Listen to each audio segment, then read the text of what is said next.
Welcome into After Nebrasketball. Nebraska picks up a win against Illinois. The streak is over. No more six-game losing streak. Nebraska beats 18th ranked Illinois 80-74. Days after losing to 18th ranked Wisconsin 83-55. Weird. Overtime, Nebraska wins by 6. Outscores Illinois 10-4 in the overtime period. Bryce Williams has a very solid game. We will talk about all of that. I'm Jack Mitchell from the IAD Club and KLI on radio. That's Kaleb Henry from Husker Max. What a night, and let's delve into it. For those who are joining us live right now, you can super chat if you want to. That's how we'll see your chat on this. Otherwise, we'll be talking to our patrons on the Discord. And so howdy to our IAD Club patrons. Kaleb, they pulled it off, and they pulled off a not a one possession win, but well, I guess overtime is kind of a one possession win, but they pulled it off and got a win, and a much needed win, and did it in a way that we haven't really seen them win much this year like this.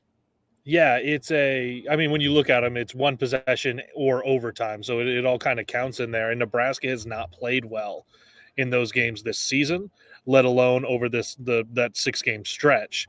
Of course, there were a couple blowouts, but Nebraska, like you said, when it got tight at the end of games, Nebraska stopped really doing anything well. And you saw that happen late in regulation. Illinois did not lead for a single second in this game. That's 1 wild. second. I just saw that right before I logged on here. Yeah, so with Illinois having the ball 70-70 and 20 seconds to go, you're like, oh, are they going to lead for 0 seconds in this game, but they're going to hit a buzzer beater? It was there, man. It was there for sure. But I liked the strategy that Fred Hoiberg rolled out, where it was you had fouls to give. And, man, Sam almost got a steal at half court. Holy crap. He didn't foul him until sort of like trying to keep his balance when he did that. Right. And then even then it was like, okay, that wasn't a bad foul, because that's a tough place now to run an inbound, and they forced up a bad, like it was a decent shot, I guess, when you're not going to lose, so just get a shot up, but obviously it didn't go in. And then in overtime, how's this stat for you? I tweeted this out.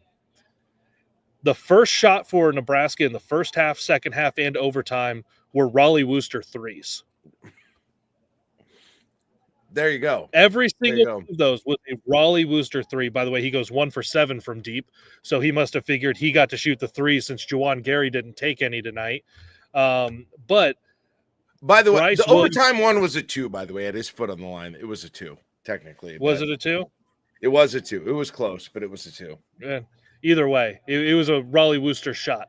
But Bryce Williams took over. He had 8 straight points for Nebraska. Dude, we finally got it. To the line. Yeah, got to the line. It was everything we wanted. We called it, Jack. Kaleb. This is like the 5th.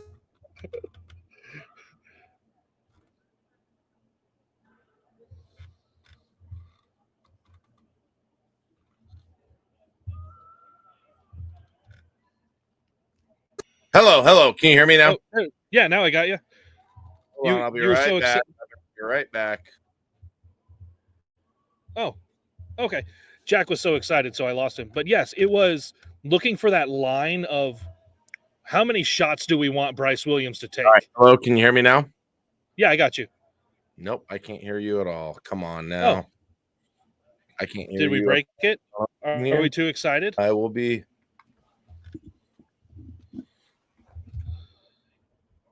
Chat, do you got me? No sound for Jack. Is there sound for Kaleb? Yes, maybe. Anyone saying? Okay.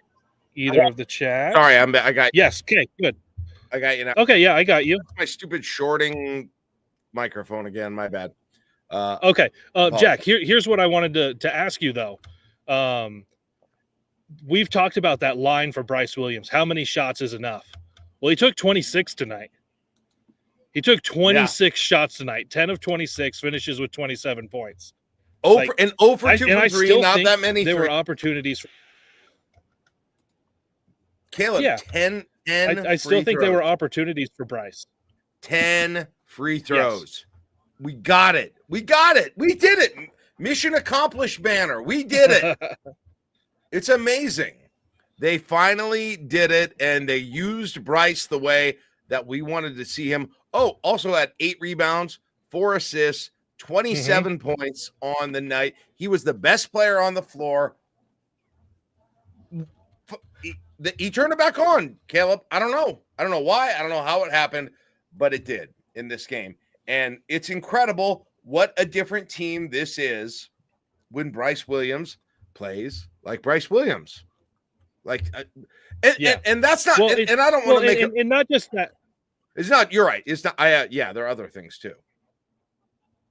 Well, yeah. And it's Brice played exceptionally well. Obviously, he had to be ball dominant in his scoring and in taking shots.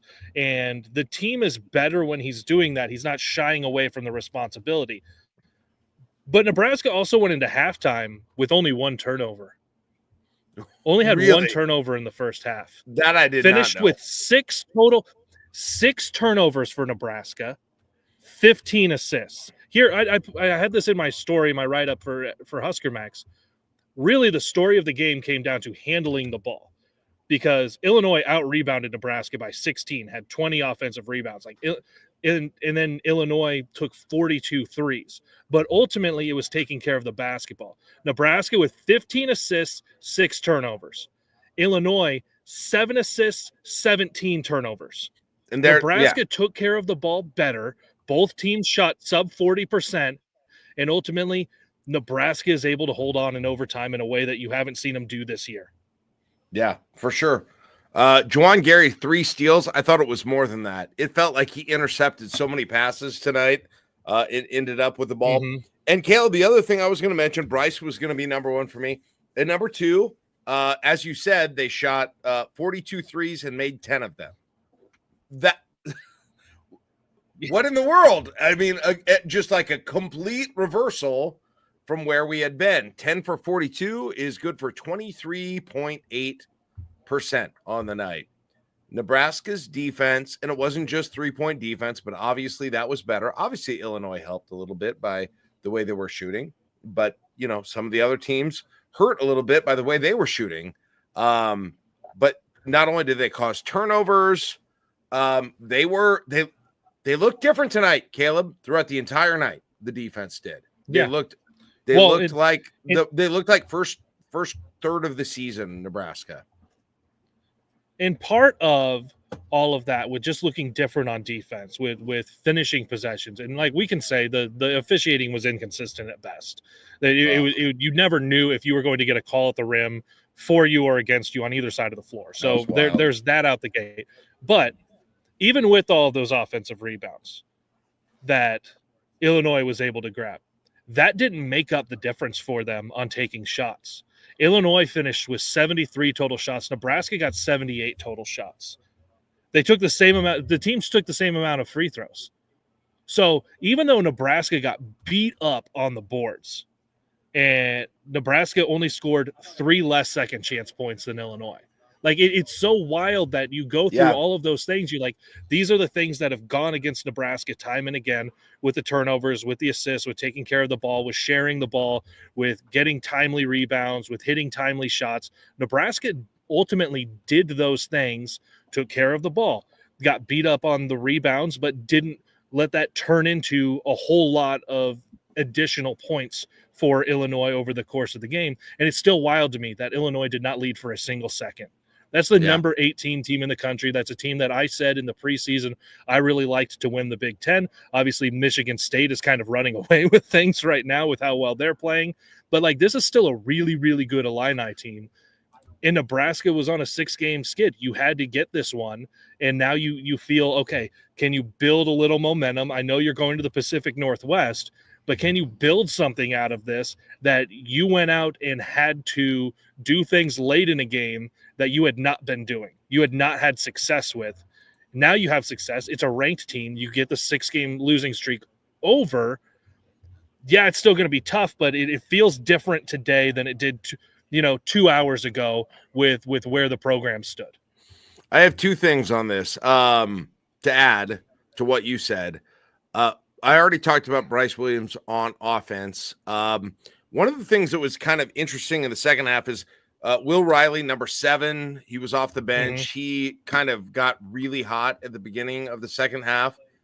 And Bryce Williams was on him a little bit later, and he was defending him. And I thought that was the difference.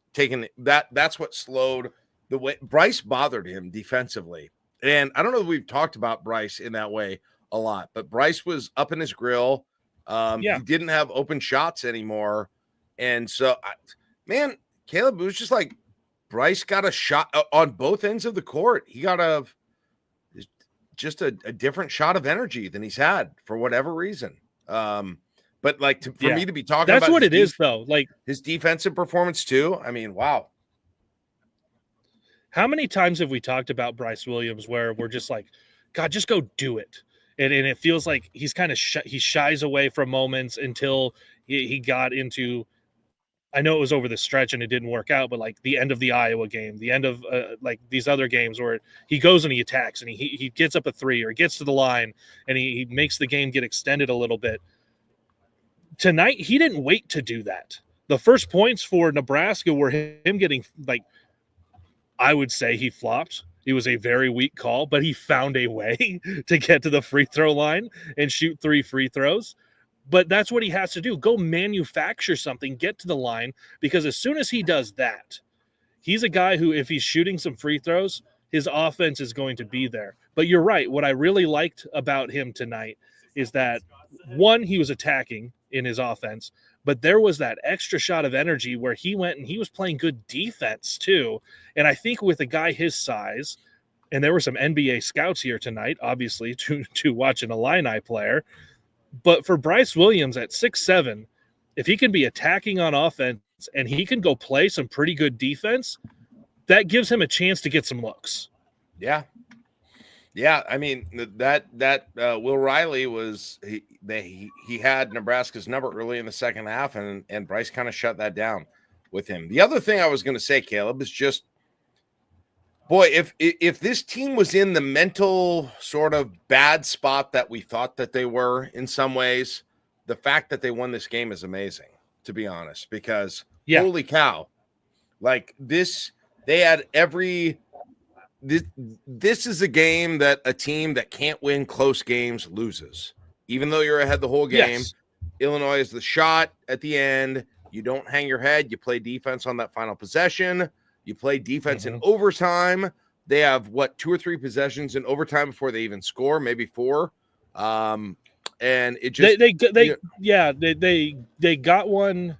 So Nebraska got the bucket, the Raleigh Wooster from, I think, the elbow, and then they scored, and then they didn't do anything until they got that putback in the final seconds. Right. Yeah. And this is a game for Nebraska's record so far in one possession games over the course of this 6-game losing streak. This really was they were getting the breaks. They were doing the things. They were giving the effort that was necessary to win this thing. And that was enough in the end. That was the difference in the end, frankly, with the win 80-74. Connor Essegian, Kaleb, 14 points, 2 for 6 from 3. It wasn't even the 3-pointers for him tonight for me, right? It was the ability for him to find to cut to the basket. And that's been part of the problem, is that person has never been there cutting to the basket for Nebraska this year. That was him tonight in a lot of cases. And he got a couple of nice passes to him while doing so. And that's the part that's really been missing. That's why you and I talked about on the brunch show last week, and obviously we'll have another brunch show coming up in less than 12 hours, or about 12 hours. So Nebraska hasn't been able to run that same offense as last year because they don't have the same guys who are just dynamic at cutting the way Keisei Tominaga was. They don't have bigs who pass the ball the way Rink Mast did, and hopefully still does when he's fully recovered, and Derek Walker did before that. But you got a little bit of that. Andrew Morgan didn't like he looked better at running some of that. Obviously, they can't do that full time. I don't trust it full time. But if you mix it in a little bit, here's a play I really liked. Bryce Williams apparently running the triple option. Get him the ball, fake it one way, and then have him just go to the rim. Like that worked really well at the end of the first half. But you're right. It was nice to see what this offense was doing. And for Connor Essegian to do that, he hit those 2 threes early. It's not like he hit one in the first half and one in the second half. He hit both of those early.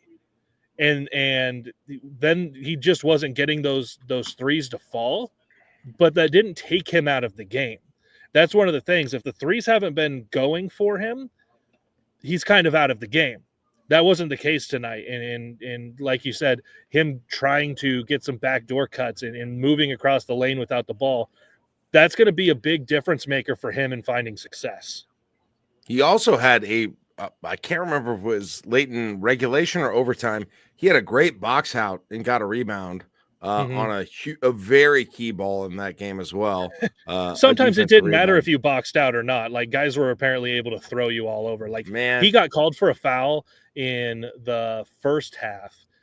He got thrown to the ground, was literally just sitting there. They're like, "Not foul on Essegian." And I was like, I don't know if that's when I'm going to go, oh yeah, I can see that. He literally got chucked out of the lane. So 2 other things. We got vintage Juwan Gary again. That's the other thing. You got attacking the hell out of the rim. Attacking the hell out of the rim. Piling up steals on defense, piling up rebounds. Man, this is it. This was the issue. Is you had Bryce, you had Juwan, more than anything, those 2 guys not playing like who they are and who they've been at their best for Nebraska. And tonight, they both looked a whole lot more than that, more like that, I should say. And it's not surprising to me, but it completely changes the game. Well, here you go. Here's the part that's always interesting, because when you do that combined stat for Bryce Williams and Juwan Gary, 40 points, 10 of 14 at the free throw line, only 2 3-pointers attempted, 16 rebounds, 4 assists, 3 blocked shots, 4 steals. Only 2 turnovers between the 2 of them. That is, to me, when you talk about those 2 guys having to be the guys, and they both come out and play that way against a ranked opponent with a certified NBA dude on the other side, with a coach who is going to maximize what he gets out of his guys. Like, it's a good coach on the other side, and you've lost 6 in a row. You needed those 2 guys to come out and play the way they did on both ends of the floor, and you got it. And the losing streak is over. Now you can get that monkey off of your back and try to move forward with what you have and go, what did you learn? Okay, we came together, we did this late. Now we need to continue to do that going forward in other games. Yep, had to have it, got it. And so now what can you do with that? The other thing, Caleb, I wanted to mention is the shortening of the rotation.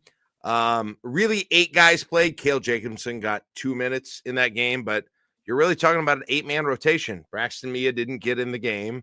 You're looking at the minutes here, and Sam Hoiberg played 35 minutes, Caleb. We got that too, which we had been calling for. Sam Hoiberg plays the majority of the minutes in the game. I assume that's his high minutes of his career. I don't know for sure, but yeah, he started tonight too.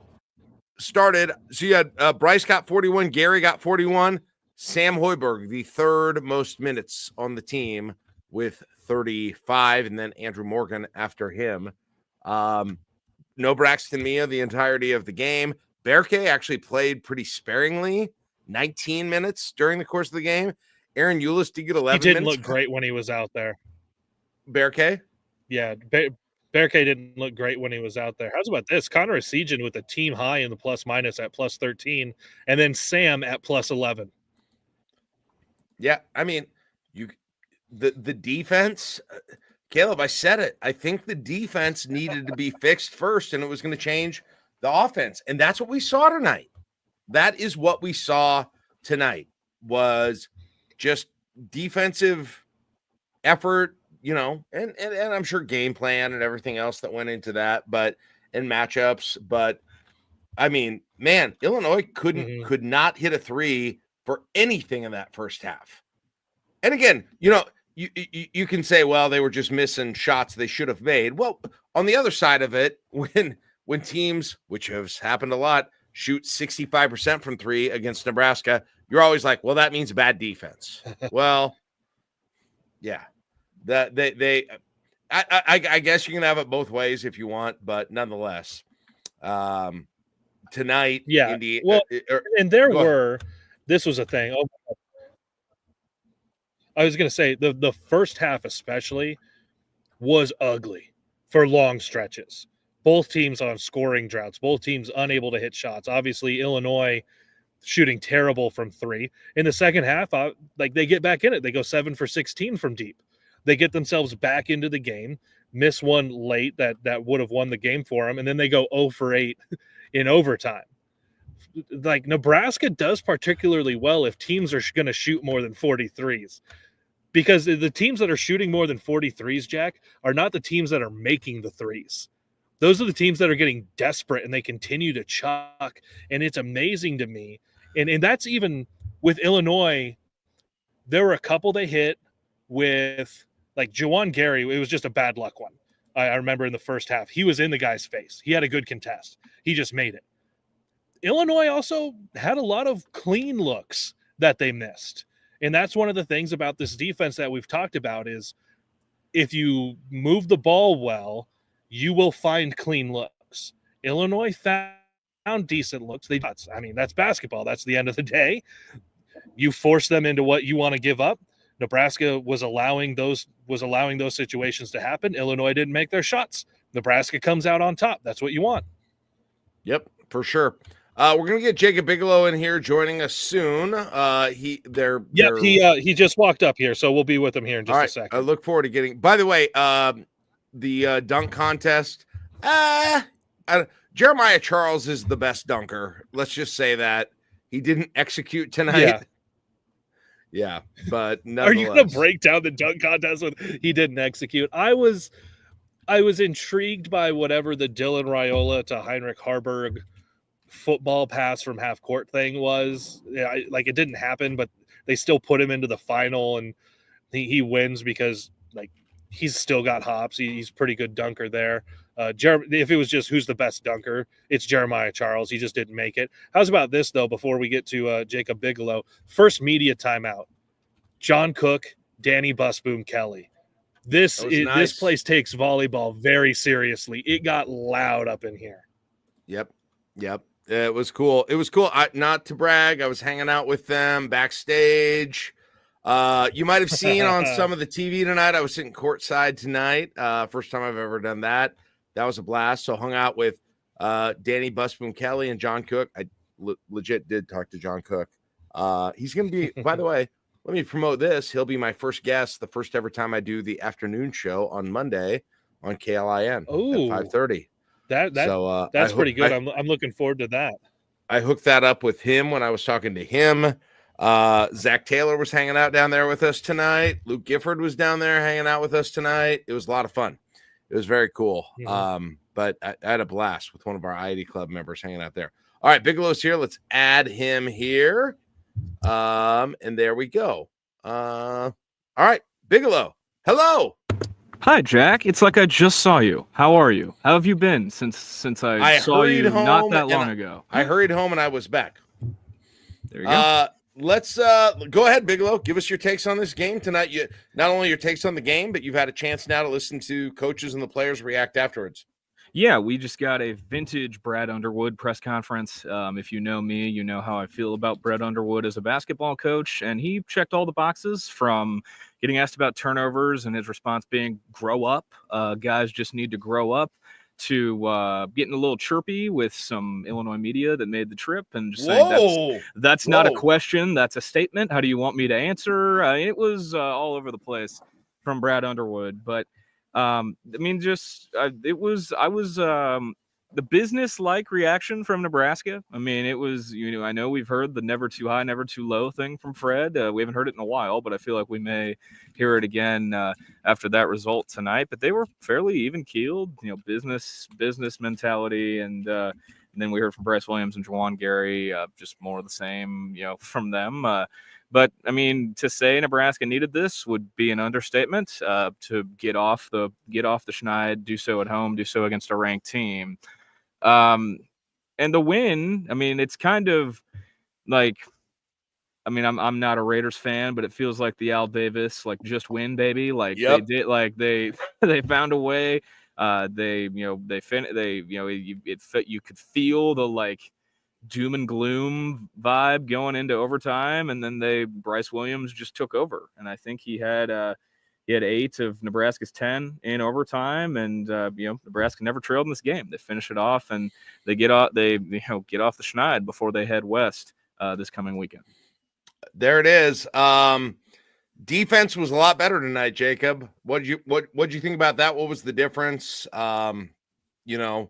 Kaleb and I have been talking about it, and obviously Illinois had a hard time with the 3. Part of that was bad shooting, but what was different tonight? Was it about the rotation, about the personnel, about the strategy, about not doubling the post? What did you see out there? Yeah, they definitely were not doubling the post. Tomislav Ivisic being out, I was hoping that would be what we'd see from Nebraska. They were definitely more connected defensively. The rotations were better. They were more. I mean, they stayed in front of guys. I mean, the energy there was just it was night and day different. And I think that's. Bryce Williams and Juwan Gary they talked about, the 2 best practices they've had in a while, and regaining that, defensive edge, defensive identity that had gone by the wayside these last, for a good chunk of these last 6 games. And that was definitely where I saw the biggest difference was on that end compared to what we'd seen. I mean, they, all the talk yesterday was about getting back to the recipe for success, and that's starting on the defensive end. And it was different tonight. They were more connected. Illinois still put up 42 threes, the same amount that Creighton did back in November. I think that's the that I don't know where that. Everyone should do that. Yeah, everyone's putting up 40 plus threes. So they, and I think Illinois just took tough shots too. A lot of those shots were tough. Sidestep, step back, off balance. The Will Riley 3 in the corner, he's falling, halfway backwards. I mean, a lot of their shots were tough, but Nebraska forced those. There weren't any easy ones. There weren't too many like wide open, no closeout, like backbreakers tonight. And, obviously it's evidenced by the fact that they took 42, only made 10, and 7 of those 10 makes were between 2 guys. Was this vintage Juwan Gary again that we haven't seen for a while? It felt like it. He did a little bit of everything. 13 points, 8 boards, 2 blocks, 3 steals, and forces 5. I mean, that's the vintage Juwan Gary that has earned him as much admiration as he has from this fan base and in this program. And I think most notable, I will make this point. We've talked about it on this post-game show all season. If you look in that 3-point field goal attempts, there is a goose egg in both slots. No attempt, no makes, no attempt. We did it! We did it, everyone! Hey, should all acquaint. I don't know why I'm singing Auld Lang Syne like it's New Year's, but when you cheer, I don't know why I did that, but whatever.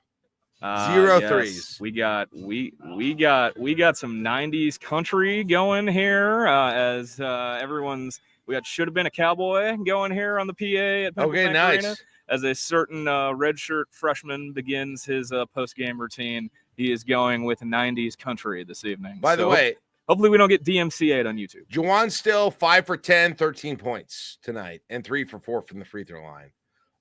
And to add to that, 8 rebounds, 3 steals tonight. So he played more to the role that he's played when Nebraska's been most successful. Bryce played more to the role he's played when Nebraska's been more successful. 10 free throws. It was just man, I feel like if those two, Jacob, play the way that they're meant to, is what I would say, that goes a whole lot of the way to making Nebraska get closer to their potential. Oh, it absolutely does. I mean, it's going to start with those guys. The turnaround, getting off the schneid, breaking this losing streak was going to start with those guys. Those are your sixth year, emotional vocal leaders. They're the guys who set the tone. It was going to start with those guys, and for them to combine for 40 of the 8 for half your points tonight between those two guys. Not in the most, efficient manner. Brice finishes with 27 on 26 shots, but it was not the most aesthetically pleasing basketball game. But like I said, the Al Davis line just win. They needed a win in the worst way possible, and they found a way to get it. And they checked off a bunch of boxes that had not been checked in quite some time with this team, including finishing a game off when it became a tension convention late. And then just Bryce Williams asserting himself as the alpha dog on the court. Brad Underwood said, that was one of the things he opened with. He said Nebraska had the best player on the court tonight. It wasn't even close. In reference to Bryce Williams. I agree. Kaleb, Andrew Morgan tonight. We talked about this earlier. 30 minutes. They're gonna go with him as the full-time big on this team for the most part. What were your thoughts on how he performed in that role for the first time? Really. Yeah, he's staying in the starting lineup, and one of the things that you're noticing out of that big rotation, and multiple people have mentioned it on the Discord, and we see it here. I know Bigalow and I were talking about it as well, but Braxton Mia doesn't play at all, and Berke, I was not impressed at all with really any time that he was on the floor. So you have to have Andrew Morgan play well if that's going to be the case, if that's going to be your rotation. And there are times that I don't like where he's dribbling outside of the paint, but there are also times that it's like, okay, I think he's got a really good matchup inside. I thought he played okay. He finishes with 9 points, 4 of 8 shooting, 7 rebounds. Like with what they're doing offensively, that's kind of par for the course with what you're going to need out of the big. And Andrew Morgan did his job. That's really what it comes down to, is Andrew Morgan did his job as the big, playing 30 minutes in the game. And if you're going to need, I know that includes overtime, but if you're going to need 30 minutes out of a big, Andrew Morgan did it the way you're going to have to do it in order to have success going forward, as long as you get the other pieces playing well, a la Juwan and Brice. Yeah, for sure. Anything to add to that, Bigalow? No, I mean, I could not agree more. Kaleb and I sat next to each other for the length of this game, so I think we both know how each other feels about this. Kaleb can hold the sign up. I survived watching a Nebraska basketball game next to Bigalow 2025.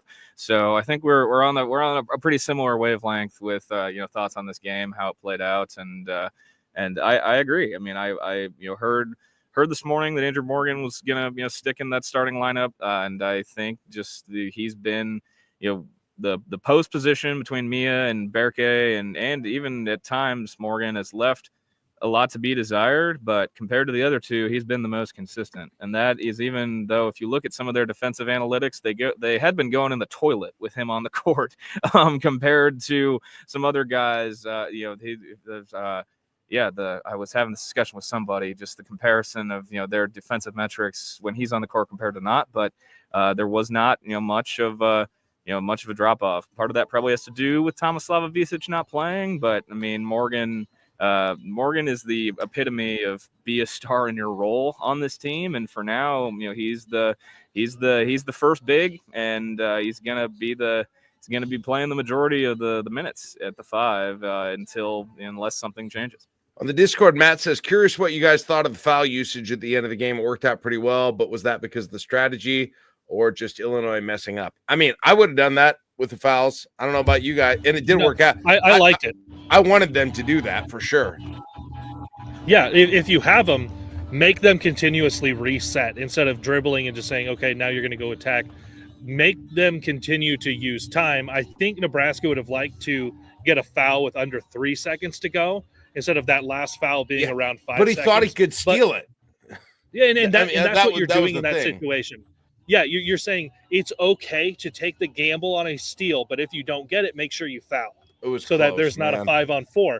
And man, it was so close. But like I'd said actually at the beginning of this, Jack, I really liked the way they attacked that last bit where you're tied. You can't let them score at all, but you have fouls to give. You're in a good position to try to get those steals. And so at least for me, and I don't think Bigalow and I necessarily talked about that part going into overtime, but I liked the way Nebraska strategized that defensively. I did too. Yeah, that's what I would have done. You think of that, Bigalow? That Yeah, I thought so. You got them to give. You can't. You don't want to take them with you. And I think they were. I think that was a savvy. It was a savvy decision by Nebraska. My only concern was that Hoiberg got up to 4 fouls, and I worried about that in overtime, but that didn't ever come to bite him in the butt. So, but they executed it really well, and Illinois didn't have, they got a shot off, but it wasn't a great one, as you were talking about earlier, Bigalow. Let's wrap this now with one final thought. You guys look ahead. Before we get to the final thought, we haven't played everyone's favorite game yet. Oh, who's that?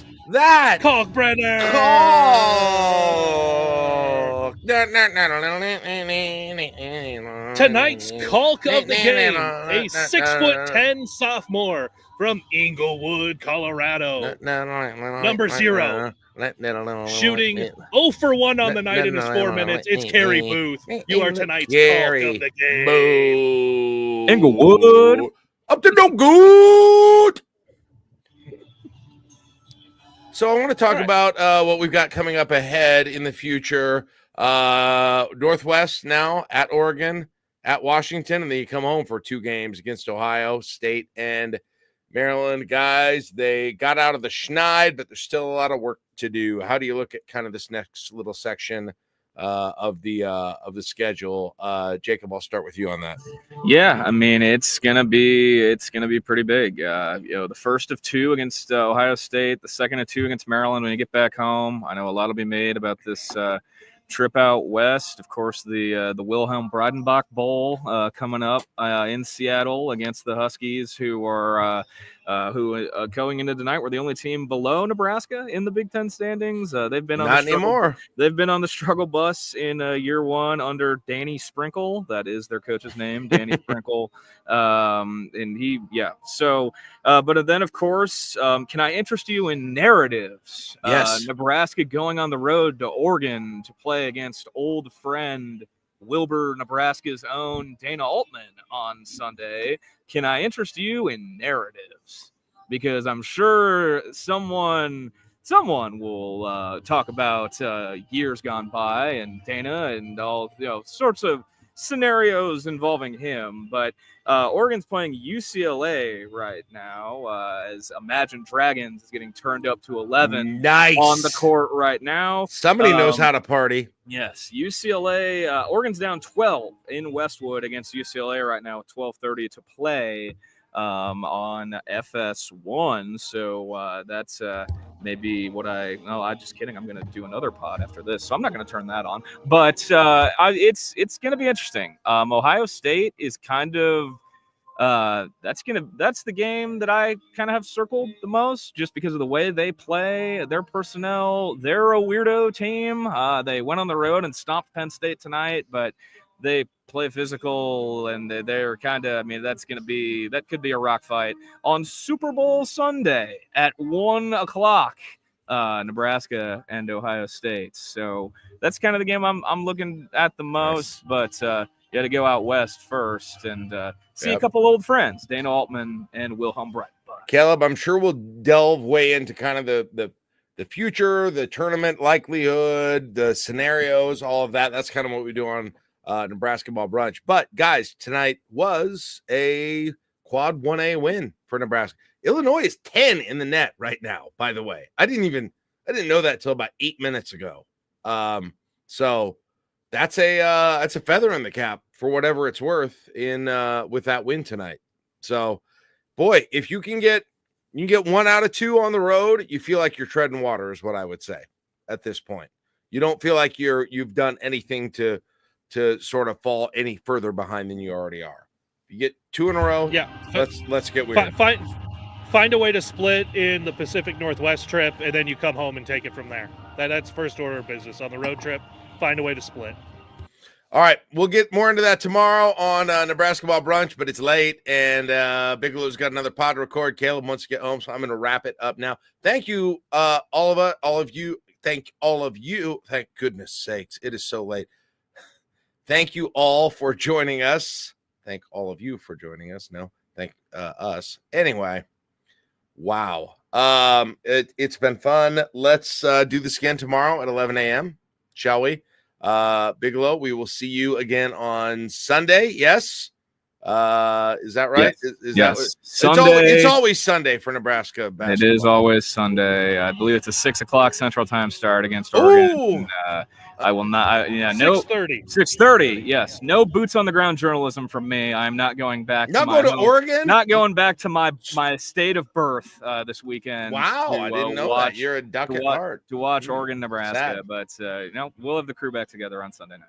Yeah, we'll be back. A night game instead of an 11 a.m. game. How nice is that? I'm a big fan of that instead. So we'll see what happens with that. We will get back at it. Until then, make sure and join us tomorrow.